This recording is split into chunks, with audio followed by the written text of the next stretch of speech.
Other life भविष्य में बनाया गया एक ऐसा प्रोग्राम जिसके द्वारा आप वर्चुअल सिमुलेशन में जा सकते हैं, मगर वहां का समय बाहर की रियल लाइफ की तुलना में बहुत अलग तरह से काम करता है। वो कैसे, चलिए जानते हैं इस जबरदस्त साइंस फिक्शन कहानी में। कहानी की शुरुआत रेने और उसके भाई जेरेड से होती है, जो कि अभी एक बीच पर सर्फिंग करने के लिए बैठे हैं। यहाँ जेरेड को पानी से डर लगता है, सो वो सर्फिंग के लिए जाने से मना कर रहा है, मगर रेने कहती है कि वो उसके साथ है और यहाँ से दोनों पानी में जाते हैं और काफी अच्छा टाइम बिताते हैं। और तभी आसपास की रियलिटी चेंज होने लगती है और हम पाते हैं कि दरअसल रेने अपने घर पर बैठी है और यहाँ जो भी अभी तक हो रहा था वो एक वर्चुअल सिमुलेशन थी जिसे रेने ने ही बनाया है। रेने एक बड़ी टेक कंपनी अदर लाइफ की लीड रिसर्चर है, जिसमें वो अपने एक और साथी सैम के साथ को फाउंडर है। यहाँ पर नैनो टेक्नोलॉजी की मदद से उन्होंने एक ऐसा सीरम बनाया है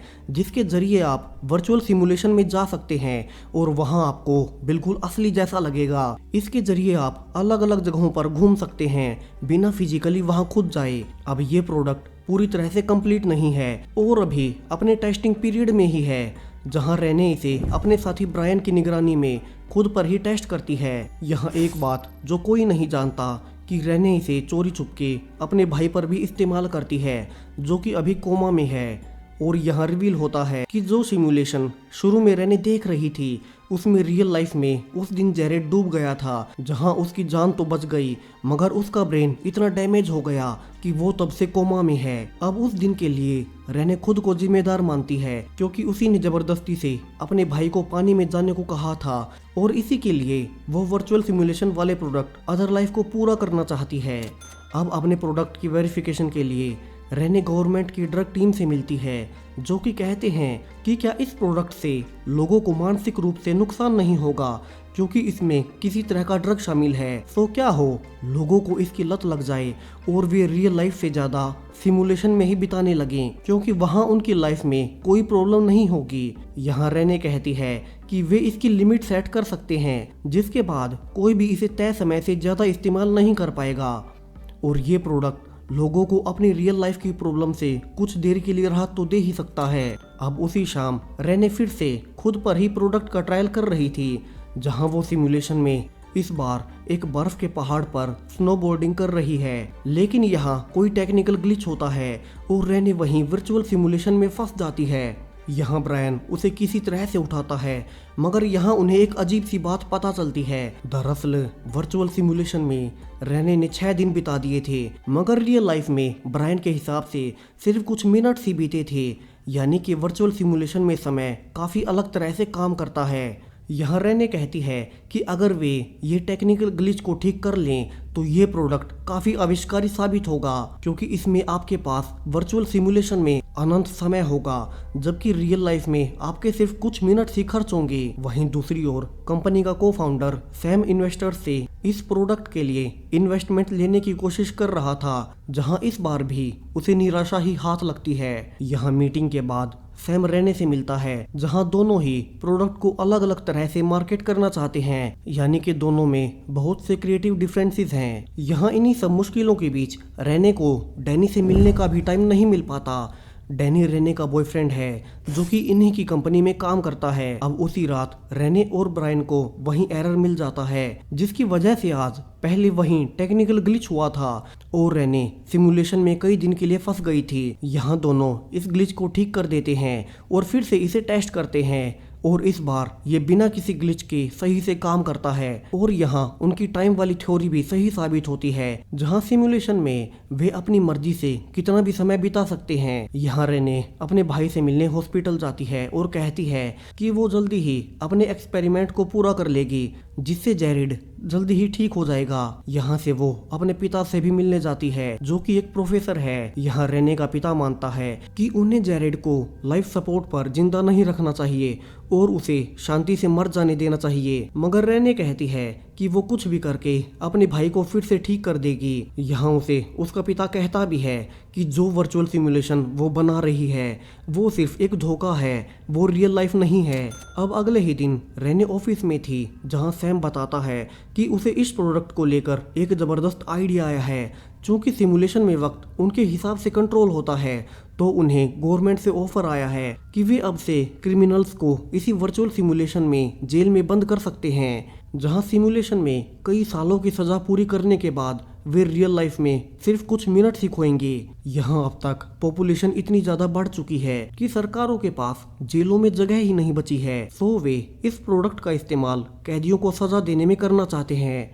लेकिन रेने इसके लिए मना कर देती है और कहती है कि उसने ये प्रोडक्ट लोगों को सुकून देने के लिए बनाया था, ना कि लोगों को कैद करने के लिए। अब यहाँ से वो जा ही रही थी कि उसे डैनी मिलता है, जिससे वो कई दिनों से मिली तक नहीं थी, और यहाँ से दोनों साथ में कुछ वक्त बिताते हैं। जिसके बाद रेने डैनी को भी वर्चुअल सिमुलेशन में भेज देती है ताकि वो भी स्नोबोर्डिंग एक्सपीरियंस ले सके, जिसमें डैनी को काफी मजा आता है क्योंकि ये सब कुछ बिल्कुल असली जैसा लग रहा था। और अब सिमुलेशन खत्म होने के बाद रेने वापस से काम पर जाने लगती है, मगर डैनी यहाँ बिना पूछे एक और आई ड्रॉप से सिमुलेशन में फिर से जाने की कोशिश करता है, मगर उसे नहीं पता था कि ये ड्रॉप नॉर्मल नहीं था। इसे कोमा पेशेंट के लिए रेने तैयार कर रही थी और इसे लेते ही डैनी को अचानक से दौरे आने लगते हैं। रेने जल्दी से एम्बुलेंस बुलाती है, मगर अनफॉर्चुनेटली डैनी को बचाया नहीं जा सकता और अब उसकी मौत हो गई थी। अब रेने को डैनी की मौत के लिए पकड़ लिया जाता है, जहां अब तक ये पता लगने के बाद सैम भी वहां आ गया था। यहाँ सैम कहता है कि उसने गवर्नमेंट से बात की है और उसने उन्हें समझाने की कोशिश भी की है कि जो ड्रग डैनी ने लिए थे वे वेरीफाइड नहीं थे, मगर वे उसकी बात नहीं मान रहे और अब उनकी कंपनी बंद होने वाली है और रेने को हमेशा के लिए जेल में रहना होगा। मगर यहाँ सैम आगे बताता है कि उसने गवर्नमेंट से एक सीक्रेट डील की है और अब उन्हें अपने इस वर्चुअल सिमुलेशन को गवर्नमेंट को देना होगा, जिससे वे कैदियों को इसमें सजा दे पाएं। और चूंकि रेने ने भी किसी की जान ली है तो उसे ही सबसे पहले सिमुलेशन में 1 साल की सजा भुगतनी होगी। अब रेने को गुस्सा तो आता है कि वो कभी इसके लिए तैयार नहीं थी, मगर कंपनी के फ्यूचर के लिए वो इसके लिए मान जाती है और खुद ही सबसे पहले 1 साल की वर्चुअल जेल के लिए हामी भर लेती है। अब यहाँ 1 साल रेने को सिर्फ सिमुलेशन में जेल में बिताना है, जबकि रियल लाइफ में वो सिर्फ कुछ मिनट्स के बाद उठ जाएगी। अब ब्रायन के शुरू करते ही रेने खुद को एक वर्चुअल जेल में पाती है। ये एक नॉर्मल जेल के जैसी थी, जहाँ पीने के लिए पानी है, पैक किया गया खाना है, टॉयलेट है। अब रेने धीरे धीरे अपनी सजा पूरी करती है, जहां रूम में एक बड़ी स्क्रीन लगी है जिस पर हर गुजरते दिन के साथ काउंटडाउन घटता जाता है। अब शुरुआत के कुछ दिनों तक रेने डिप्रेशन में रहती है, क्योंकि उसी की वजह से पहले उसका भाई कोमा में चला गया और फिर डैनी की मौत हो गई।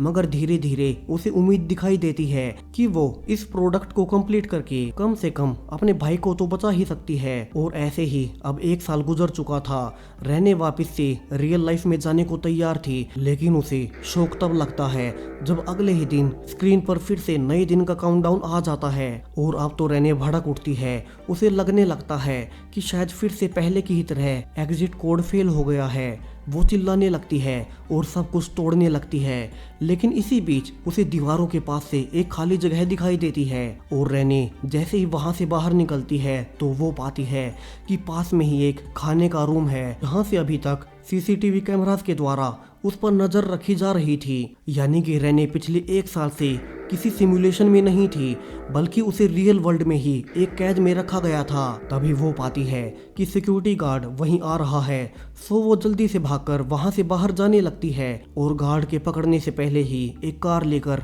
वहां से निकल जाती है। अब यहाँ बाहर वो पाती है कि उसका प्रोडक्ट लॉन्च हो चुका है, जिसके बड़े बड़े बैनर्स सड़कों पर लगे हैं। वो जल्दी से अपनी लैब पहुंचती है, जो कि अब खाली थी। यहाँ से रेने सीधा पुलिस स्टेशन जाती है, जहाँ पुलिस अब रेने का रिकॉर्ड चेक करती है और बताती है कि रिकॉर्ड्स के हिसाब से तो रेने पिछले 1 साल से इटली में है। यहाँ रेने उन्हें समझाने लगती है कि वो अदर लाइफ कंपनी की को-फाउंडर है और उसे झूठ बोलकर कि वो सिमुलेशन में जेल में रहेगी, उसे पिछले 1 साल से रियल लाइफ में ही कैद में रखा गया है। और चूंकि सिमुलेशन बिल्कुल रियल जैसा होता है तो उसे पता ही नहीं चला कि वो रियल वर्ल्ड में है। लेकिन जब रेने पुलिस को उसी जगह लेकर जाती है तो अब वहाँ कोई नहीं था, जिससे अब पुलिस को रेने पर भरोसा नहीं होता और वे उसे अपने घर जाने को कहते हैं। रेने अंदर तक टूट चुकी थी कि उसके साथ कितना गलत हुआ है। वो अपने अपार्टमेंट में जाती है, मगर अब यहाँ भी उसकी जगह कोई और रह रहा था। तभी वहाँ रेने का को-फाउंडर सैम उसे लेने पहुँचता है, लेकिन लेकिन रेने को उस पर भरोसा नहीं था। उसे पता था कि कंपनी पर पूरा कंट्रोल लेने के लिए सैम ने ही उसके साथ वो सब किया है। तो वो सैम से दूर भागने लगती है। यहाँ से रेने अपनी बेस्ट फ्रेंड कैस के घर जाती है और यहाँ कैस पहले उसे खाने को देती है और बताती है कि उन सबको कहा गया था कि रेने किसी तरह की रिसर्च के लिए इटली गई है, जहाँ से वो किसी से भी कांटेक्ट नहीं कर सकती। और उसके बाद से अदर लाइफ कंपनी पर सैम ने पूरा कंट्रोल कर लिया था, जिसे सुन रेने काफी गुस्से में थी। लेकिन तभी कैस उसे एक खुशखबरी देती है कि डैनी अभी भी जिंदा है, वो कभी मरा ही नहीं था। उस दिन ड्रग के यूज से दौरे आने के बाद डॉक्टर्स ने उसे बचा लिया था। यानी कि रेने को अपने रास्ते से हटाने के लिए सैम ने रेने को जानबूझकर झूठ बोला कि वो मर गया है और अब तुम्हें 1 साल की सजा काटनी होगी।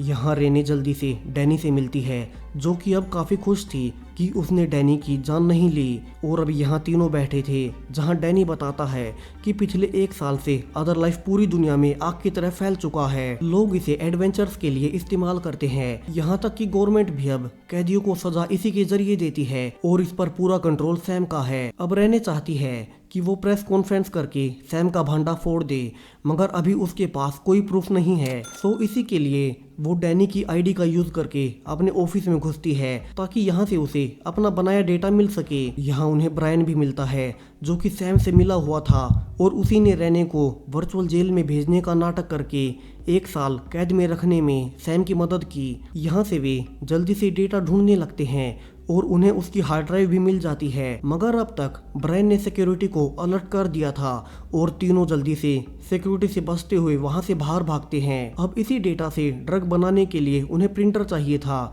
लेकिन चूंकि शहर की सारी अदर लाइफ की लैब्स अभी हाई अलर्ट पर थी तो वे वहां नहीं जा सकते। तभी रेने को याद आता है कि उसने एक प्रिंटर अपने पिता के घर पर भी रखा था। तो यहाँ से वे वहीं पहुँचते हैं जहाँ रेने फिर से नया अदर लाइफ लिक्विड बनाने लगती है। यहाँ अब तक सुबह हो चुकी थी, जहाँ उसके पिता भी घर आ गए थे, मगर इस बार वे उसके मिशन में उसका साथ देते हैं। और यहाँ से रेने इस बार नया प्रोटोटाइप बना लेती है, जो कि पहले हर वर्जन से काफी ज्यादा पावरफुल था। और यहाँ से वो हॉस्पिटल जाकर अपने भाई पर इसे टेस्ट करती है और ये काम भी करता है। रेने ये देख काफी खुश थी, लेकिन तभी वो पाती है कि उसके आसपास की रियलिटी अब फिर से बदल रही है। उसे फिर से वहीं बीच दिखाई देने लगता है और अब अचानक से उसे कई लोगों की आवाजें आने लगती है, जो कि उसे उठने को कह रहे थे। और यहाँ से कहानी का सबसे बड़ा ट्विस्ट आता है। दरअसल रेने अभी तक वर्चुअल सिमुलेशन में ही थी। वो जेल, वहां से उसका निकलना, वो सब कुछ इस सिमुलेशन का हिस्सा था। यानी कि शुरू वाली कहानी सच थी, डैनी सच में मारा गया और रेने को सच में 1 साल कैद में रहने के लिए सिमुलेशन में भेज दिया गया। और यहाँ जब वो शुरू में उस सिमुलेशन में गई थी, उसके बाद से यहाँ सिर्फ कुछ मिनट ही बीते थे, लेकिन इसी टाइम में रेने ने 1 साल जेल में बिताया, फिर वहाँ से भागी और बाकी सारी इवेंट्स हुई। रेने खुद को संभालने की कोशिश कर रही थी और इसी के लिए वो कुछ दिन की छुट्टी लेने का डिसाइड करती है, जहाँ से वो डैनी के फ्यूनरल पर भी जाती है। अब एक दिन कैस उसे कुछ दिखाने के लिए लैब बुलाती है, जहाँ ब्रायन और सैम पहले से मौजूद थे और वे बताते हैं कि वे उसके सिमुलेशन वाले एक्सपीरियंस को स्टडी कर रहे थे, मगर उन्होंने पाया जब रेने वहां ग्लिच के कारण फंस गई थी तो उसके ब्रेन में कुछ हलचल हुई और जिसके बाद वो रियल लाइफ में वापस आ गई। अगर वे इस पर काबू पा ले तो कंपनी का फ्यूचर काफी ब्राइट होगा। लेकिन अब सैम चाहता है कि रेने एक बार फिर से वहीं 1 साल की जेल का टेस्ट करे, जिससे उन्हें पता चल पाएगा कि रेने का दिमाग कैसे वहां से रियल लाइफ में आने का इशारा देता है। मगर रेने पिछले एक्सपीरियंस से अभी तक सदमे में थी और वो इसके लिए मना कर देती है। लेकिन सैम जबरदस्ती से उसकी आंखों में वही लिक्विड डालकर फिर से उसे उसी वर्चुअल जेल में डाल देता है। लेकिन इस बार चूंकि रेने को सब पता था तो वो खुद को शांत रखती है और इस प्रोसेस को और तेज कर देती है और जल्दी ही इस सिमुलेशन से बाहर आ जाती है। लेकिन इस बार वो काफी गुस्से में थी कि सैम ने उसे फिर से वहां फंसाया। सो इस बार वो सैम को उसी सिमुलेशन में भेज देती है ताकि उसे पता चल सके कि वहां 1 साल गुजारना कितना मुश्किल होता है। और अब सैम की भी आंख खुलती है। उसने पूरे 365 दिन उस जेल में बंद होकर बिताए थे। अब रेने यहाँ से सब कुछ समझ चुकी थी और वो अपने पिता से मिलती है और दोनों हॉस्पिटल में जाकर इस बार फाइनली जेरेड की लाइफ सपोर्ट सिस्टम बंद कर देते हैं, जिससे वो शांति से इस दुनिया से चला जाए। आखिर में रेने उसी बीच पर आती है जहां कभी उसका भाई डूबा था, वो समझ चुकी थी कि वर्चुअल सिमुलेशन सिर्फ उनकी तकलीफों को और बढ़ाने वाला है। रियल लाइफ में इसका कोई फायदा नहीं होगा, क्योंकि इसके बाद फिर लोगों को पता ही नहीं चलेगा कि उनकी रियल लाइफ और सिमुलेशन लाइफ में फ़र्क क्या है। और यहाँ से वो अपने इस प्रोजेक्ट को यहीं बंद करने का फैसला लेती है और इसी के साथ ये कहानी यहीं ख़त्म हो जाती है।